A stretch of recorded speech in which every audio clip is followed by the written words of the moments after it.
আমাদের চান এই দগ্ধ। আজ 9 আগস্ট আন্তর্জাতিক আদিবাসী দিবস। আদিবাসীদের অধিকার সুরক্ষা, তাদের সাংস্কৃতিক ঐতিহ্যকে সম্মান জানানোর ব্রত নিয়ে বিশ্বব্যাপী পালিত হচ্ছে দিবসটি। বাংলাদেশের আদিবাসীদের লড়াই টিকে থাকার লড়াই, শুধু অধিকার ও ঐতিহ্য সুরক্ষায় তা সীমাবদ্ধ নয়।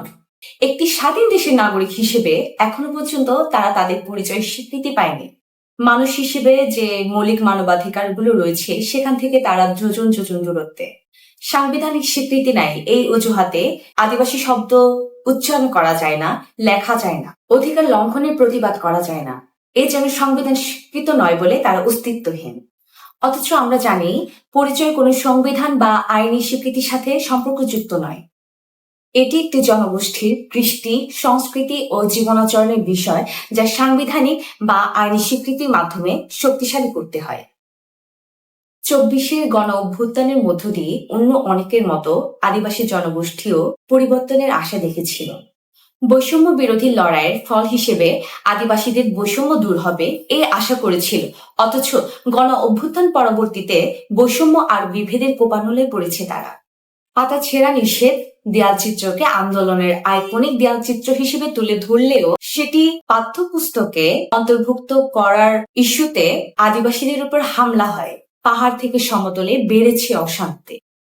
বাংলাদেশে আদিবাসী দিবস পালিত হচ্ছে এমন প্রেক্ষাপটে যখন আদিবাসী জনগোষ্ঠী বাস করছে হয় সংস্কৃতিতে, ভূমি দখল, চাপিয়ে দেওয়া উন্নয়ন, ধর্ষণ ও যৌনসহিংসতা, আটক, নির্যাতনের মতন মানবাধিকার লঙ্ঘনের ঘটনা চলমান।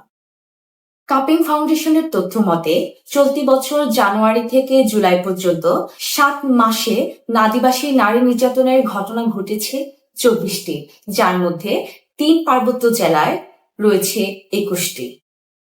অন্যদিকে বম জনগোষ্ঠী কালেকটিভ পানিশমেন্টের শিকার। বিনা বিচারে কারাগারে 852 দিনের বেশি বন্দী রয়েছেন নারী, পুরুষ, শিশুরা। বাংলাদেশে এবার আন্তর্জাতিক আদিবাসী দিবসের প্রতিপাদ্য আদিবাসীদের জীবন ও ঐতিহ্যগত জ্ঞান ও সুরক্ষায় এগিয়ে আসুন। আদিবাসীদের স্বীকৃতি, মানবিক মর্যাদা ও মানবাধিকার রক্ষায় সোচ্চার হই সবাই। ভিন্নতা আর বৈচিত্র্যের সম্মেলনে গড়ে উঠুক আগামী বাংলাদেশ।